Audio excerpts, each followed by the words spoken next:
There's a tremendous need. There's a tremendous need here. These patients have, they have no access to really good health care like we do in the United States and like we do in North Carolina.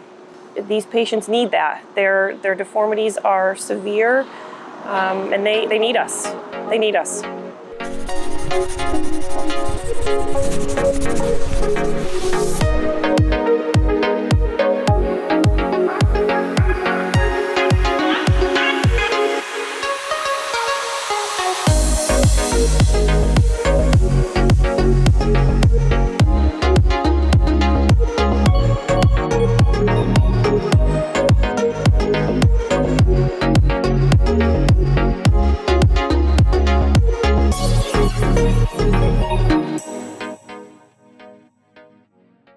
So we're here in Panama with Operation Walk Carolinas, and we are providing hip and knee replacement to patients in Panama City who would otherwise have no access to this care.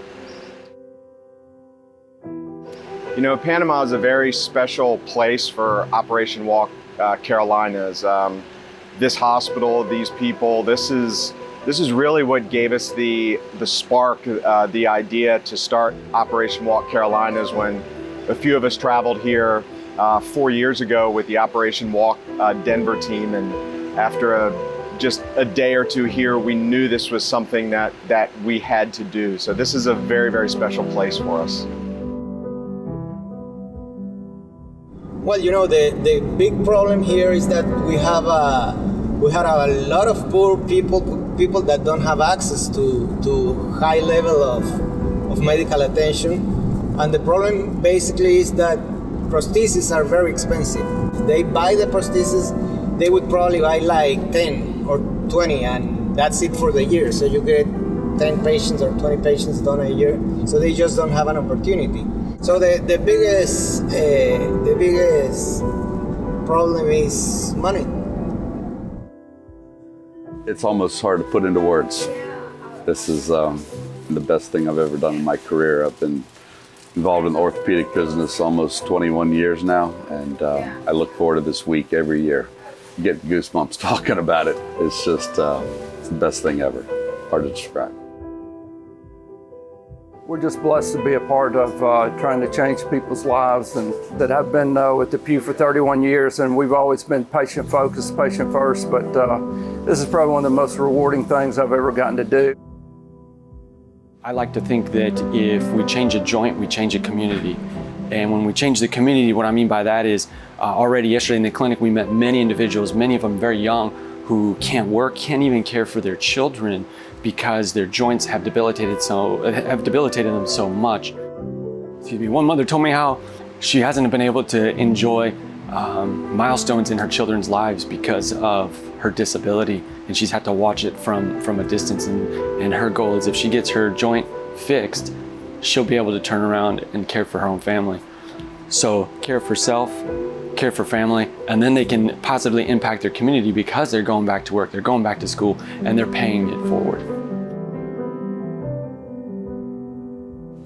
Ok, mi nombre es Inés Sofía Martínez, tengo 44 años, yo tengo una luxación congénita de cadera derecha, básicamente fui atendida desde los 11 meses de edad.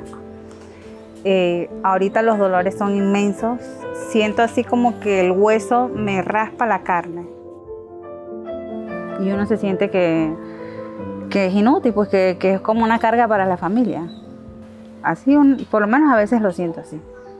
O sea, para mí lo más difícil de todo esto fueron mis embarazos de cama prácticamente. Tuve un aborto de 5 meses porque no lo retuve, lo perdí. Porque puedo hacer una vida. Cuando me iba a la consulta, me dijeron como 2 veces, ¿verdad? Sí. Que no calificaba. ¿Y por qué? Porque según el médico, esa era una operación que se tenía que hacer en ortopedia. Cuando a mí me dan la hospitalización, ¿verdad? Ya listo para cama para ir, me dicen que ya no había prótesis en el hospital. La referencia directamente a Operación Walk. Por lo que se habían abierto tanto las piernas, ¿verdad? No podía usar pantalón largo porque no podía desplazarme. Me caminaba, el pantalón no me daba, no daba el ancho para poder que la pierna se trababa aquí, ¿ves? ¿Verdad?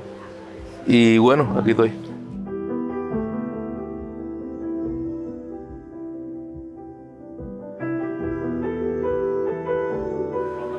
So yesterday we did one of the most complex knee surgeries I've done in my 30 years of practice. We had to do both knees at the same setting because the deformities are so bad. If we fix one knee, he still wouldn't be able to walk because the other knee. And after the surgery, he's up on the floor. The family comes by and I pulled the covers back. They looked at his legs for the first time being straight. Everybody, including me, broke into tears of joy, and it was just a great experience.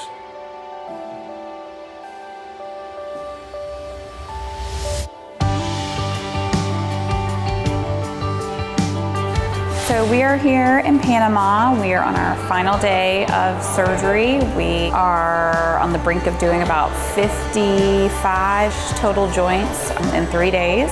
So we're doing a lot of work in a short amount of time and hopefully improving the quality of life for a lot of the patients that we're taking care of. We're changing people's lives here in Panama. So the surgeons are doing hip and knee replacements, and I'm a physical therapist, so our team of physical therapy sees the patients after surgery. I've cried, I've shed tears.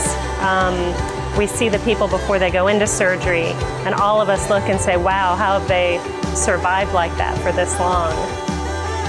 Seeing these patients get up and walk is probably the best part. It's the reason that we beat ourselves up over the logistics and the planning of these trips, and it's what keeps us going and keeps us keep doing these.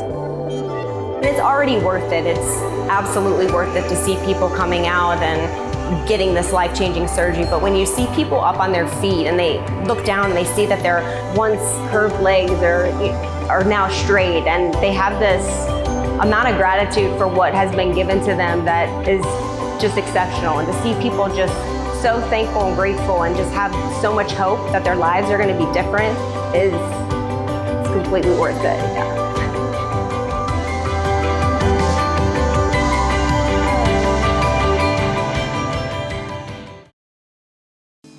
Operation Walk Carolinas will travel to a developing country each year to provide life-changing hip and knee replacements to patients who would otherwise have no access to this care. Each trip can cost us upwards of $150,000, and all funds are raised 100% voluntary.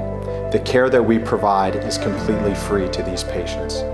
To learn how you can help or be involved, please visit our website at www.opwalkcarolinas.org. Thank you.